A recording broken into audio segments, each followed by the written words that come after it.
Hello à tous, j'espère que vous allez bien. Bienvenue dans une nouvelle vidéo, la première de 2022. J'avais trop envie de refaire une vidéo bullet journal.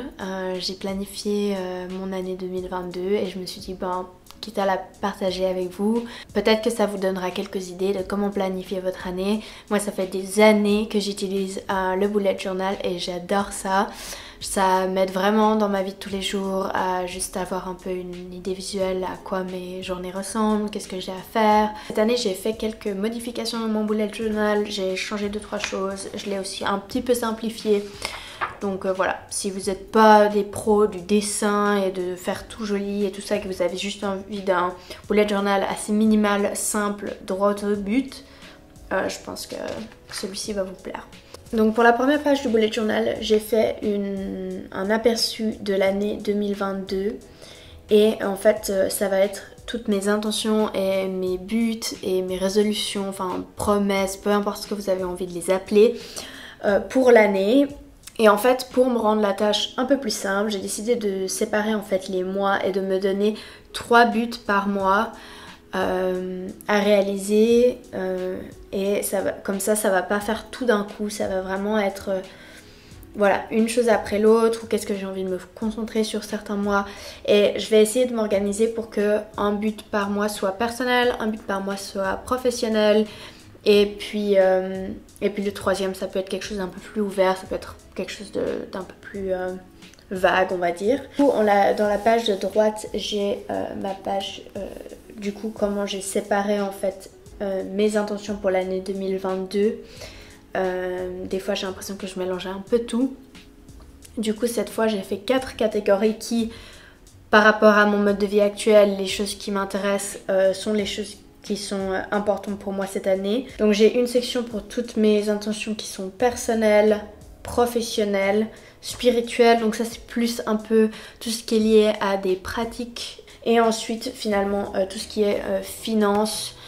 C'est vrai que c'est pas un thème qui me vend du bonheur on va dire, mais je sais que c'est un thème qui est important pour moi dans ma vie parce que vu que j'ai ma propre entreprise, je dois m'occuper de ce genre de choses et aussi je pense que c'est important d'avoir une connaissance un peu des finances et comment les choses fonctionnent pour se sentir en fait indépendant et libre dans la société dans laquelle on vit. Je pense que de prendre des cours sur la finance ou de m'intéresser à certains sujets, ça va me sentir, je vais me sentir beaucoup plus à l'aise en fait par rapport à ce sujet-là dans plusieurs différents aspects de ma vie. Et voilà, j'ai commencé un cours sur la finance pour toute cette année. Et c'est vraiment pas quelque chose que, on va dire, je me réjouis en soi. C'est comme retourner un peu à l'école d'une quelque manière, mais en même temps c'est des choses qu'à l'école j'ai jamais appris. Et actuellement, enfin même si j'ai quelqu'un qui m'aide pour la comptabilité et pour quelque chose administrative, je dois quand même beaucoup m'occuper moi-même. Et j'ai aussi en fait envie de me sentir indépendante dans ce milieu-là et de pas toujours devoir demander de l'aide ailleurs. Donc voilà, j'ai décidé cette année de m'instruire un peu plus par rapport à ce sujet-là et on verra bien. Et ensuite je vais les séparer par trimestre.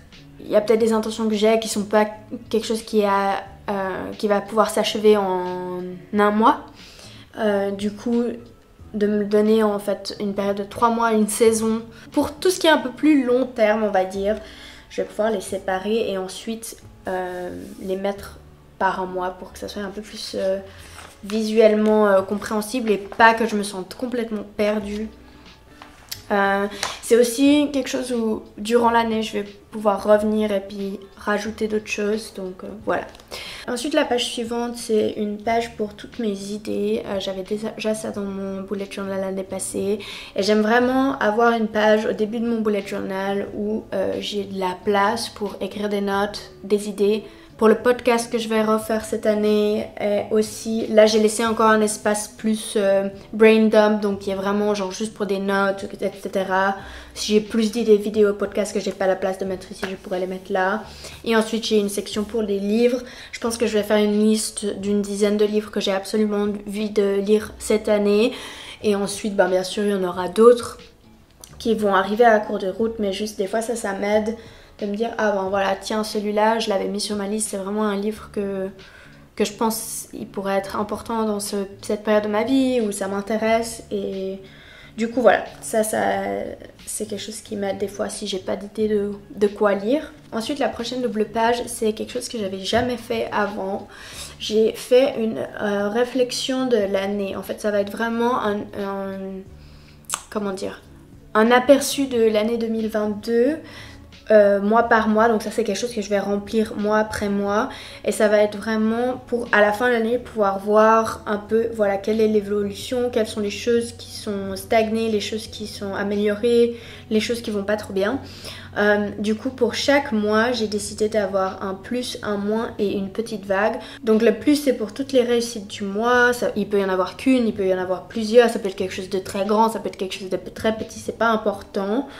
Le moins c'est tout ce qui a été difficile, des obstacles, voilà, etc., des challenges. Et la petite vague, c'est les choses qui sont en cours de route ou des choses que j'aimerais améliorer. Et ensuite, sur la page de droite, je ne savais pas quoi faire. Du coup, j'y suis revenue après coup et j'ai décidé de faire un calendrier lunaire. Alors je m'y connais pas non plus des tonnes en astrologie, dans les cycles de la lune, etc. Mais c'est vrai que j'ai fait plusieurs cérémonies pour la pleine lune ou la nouvelle lune. Et j'ai trouvé en fait que même si, alors peut-être, je sais pas si ça avait vraiment un impact ou pas. En fait juste avoir un peu ce rituel 2 fois par mois ou 1 fois par mois avec la pleine lune ou la nouvelle lune, de mettre quelques intentions, de lâcher prise de certaines choses qui nous font plus du bien. Du coup voilà, j'ai mis les dates là, je me suis dit ben peut-être ça me créera un rituel, ou juste personnellement aussi si j'ai envie de savoir quand c'est la pleine lune. Ça va me donner de l'espace aussi d'écrire d'autres choses. Et aussi sinon j'ai depuis quelques mois j'ai fait partie d'un cercle de femmes et on a justement un yoga spécifique à chaque pleine lune en général. Donc voilà, je me suis dit, ben, comme ça je sais à peu près quand sont les pleines lunes, quand sont les nouvelles lunes, etc. Et aussi en bas de la page, sur le côté, j'ai noté les dates de Mercure rétrograde. Ça c'est quelque chose de plus un peu, on va dire, rigolo, parce que c'est une amie à moi que j'ai rencontrée il y a très longtemps et qui m'avait fait une blague une fois. Elle m'avait dit ah Chloé, si tout va pas bien, c'est qu'il y a Mercure qui rétrograde. Puis j'ai dit mais Mercure quoi? Enfin je connaissais pas du tout. Et du coup j'ai vraiment rigolé avec elle. Et c'est vrai qu'en fait c'est arrivé plusieurs fois où j'avais l'impression que tout n'allait pas. En le mentionnant à quelqu'un ou à elle en particulier, m'a dit Chloé, il y a de nouveau Mercure qui rétrograde. Et du coup j'avais l'impression que tout d'un coup tout était expliqué. Je me disais ben voilà, il y a un désordre qui se passe de manière cosmologique, je sais pas comment on appelle ça. Du coup ben voilà, peut-être que ça a un impact sur nous, peut-être pas. Il y en a qui n'y croient, il y en a qui n'y croient pas. On s'en fout. Mais voilà, je me suis dit bah ça peut être drôle de savoir juste quand Mercure rétrograde, et du coup de peut-être un peu quand même savoir quand sont ces phases. C'est vraiment un thème que voilà, je sais pas, comme j'ai dit, je sais pas à quel point j'y crois et je suis pas quelqu'un qui est superstitieuse ou comme ça, mais c'est quelque chose qui me rend curieuse et je trouve ça hyper intéressant. Et enfin, pour moi, ça a du sens que les cycles de la lune, par exemple, ça va avoir un impact sur nous les humains, parce que ça a un impact tellement fort sur les océans, par exemple, et on est constitué de 70% d'eau. Du coup, pour moi, c'est tout à fait logique, ou ça fait sens que ça ait un impact aussi sur nous. Peut-être avoir après, par la suite, genre un thème par mois à rajouter là-dedans, on verra. Et ensuite on arrive à mon bullet journal, du coup à ma planification du mois, donc pas de l'année. Donc comme vous avez pu le voir, j'ai pas fait non plus plein de pages pour planifier l'année. Des fois j'ai remarqué que c'est des pages au début que je reviens pas systématiquement. Et du coup je me suis dit je vais pas le faire trop long. Et mon budget aussi n'est plus dans mon bullet journal. Mon budget va être dans un journal à part. Je me suis rendu compte qu'en fait le budget je le fais pas mois après mois, en général je le fais plus d'un coup, ou même si je le fais chaque mois, mais je préfère avoir en fait tout dans un autre carnet plutôt que dans le bullet journal, parce que c'est pas quelque chose que je vais remplir tous les jours. Donc voilà, donc janvier j'ai un aperçu du mois avec, en fait j'ai décidé d'avoir mon aperçu du mois plus mes habitudes. Du coup, la colonne de gauche sera pour tous les événements, les dates en fait qui sont déjà bloquées pour le mois de janvier. En vrai, en ce moment, j'ai vraiment pas grand chose, donc voilà, je sais pas à quel point ça va être rempli, mais voilà, si tout d'un coup j'ai des rendez-vous, il y a un événement, etc. Bah, par exemple, le cercle de femmes dans lequel je fais partie, on a 4 dates par mois, donc ça me permettra de les noter là, comme ça j'oublie pas. Non, sur la colonne de droite, du coup, mes habitudes que j'ai envie d'avoir tous les jours ou régulièrement, et du coup voilà, j'ai noté mes habitudes. Par exemple, j'ai la méditation, le yoga, la lecture. Alors c'est pas des choses que j'ai absolument besoin de faire tous les jours, mais c'est plus pour avoir un peu une idée à travers le mois. Ok, est-ce que j'ai été vraiment régulière avec cette habitude ou pas, ou est-ce que c'est quelque chose que j'ai envie d'améliorer dans le mois suivant par exemple. Sur la page de droite, j'ai mes intentions du mois, mes tâches, donc ça c'est tout une to-do list, c'est plus des trucs un peu administratifs ou des choses que j'ai envie de régler, que ce soit pas à se soucier à la fin du mois, par exemple faire mes factures ou je sais pas, quelque chose comme ça.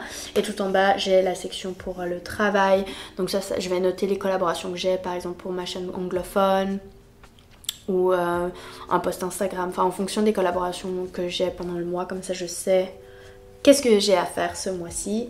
Et les intentions, c'est vraiment plus tout ce qui est un peu, ben voilà, les choses que j'ai envie de me concentrer pendant ce mois-là. Et en fait, j'aime avoir des buts mois par mois plutôt que plein de gros buts à l'année.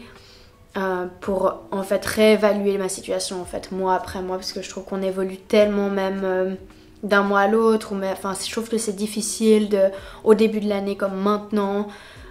Déjà tout savoir ce qu'on a envie de faire pour 2022. Alors on peut avoir une direction, on peut avoir certains buts, mais je trouve que des fois d'aller mois par mois, on arrive à être plus spécifique sur vraiment qu'est-ce qu'on a besoin en ce moment et pas juste ce qu'on a envie. Donc voilà. Et ensuite j'ai juste ma planification de la semaine, donc là j'écris juste les jours de la semaine. En général je mets pas le week-end parce que en général j'ai pas vraiment de tâches de travail le week-end. Mais si j'ai besoin, j'ai toujours de la place. Et là, je vais noter mes tâches pendant la semaine de qu'est-ce que j'ai à faire, que ce soit pour le travail, pour la maison, etc. Donc voilà. Donc c'est tout pour mon bullet journal de 2022. Il est très simple, mais je remarque que en fait ça me sert à rien d'avoir 1000 sections que je vais pas remplir et que j'utilise pas, et de vraiment avoir ce que j'ai vraiment besoin. J'ai l'impression que des fois on essaie trop de faire bien, mais au final on n'arrive plus à être concentré sur vraiment quelles sont les priorités et qu'est-ce qui est vraiment important pour nous. Donc je pense que c'est aussi quelque chose, le bullet journal c'est vraiment quelque chose qui évolue avec nous, et peut-être que à un moment donné on aura besoin de d'ajouter quelque chose dans notre bullet journal, et à un moment donné on n'en aura plus besoin et on pourra le supprimer ou rajouter autre chose en fonction de nos envies et de nos besoins. Donc voilà, j'espère qu'il vous a plu et que ça vous a donné quelques idées, et puis peut-être que ça vous a donné envie de commencer votre bullet journal si vous n'avez pas encore fait, parce que comme vous pouvez le voir c'est vraiment hyper facile et ça prend pas beaucoup de temps. Et voilà, ça n'a pas besoin d'être une œuvre d'art, votre bullet journal. Pour moi ça a vraiment besoin d'être fonctionnel et efficace. Donc voilà. J'espère que cette vidéo elle vous a plu. Si vous avez envie que je vous partage plus de comment je planifie mes mois à l'avenir, je fais volontiers une autre vidéo sur le bullet journal ou sinon sur le journaling. Sinon j'ai pas mal de grandes news pour vous, mais je crois que je vais en parler dans une prochaine vidéo. Mais voilà, il y aura plein de changements en 2022. Une grosse transition, donc je me réjouis de partager tout ça avec vous. Et j'espère que vous avez passé des bonnes fêtes, passé encore des bonnes vacances, un bon nouvel an, et à l'année prochaine.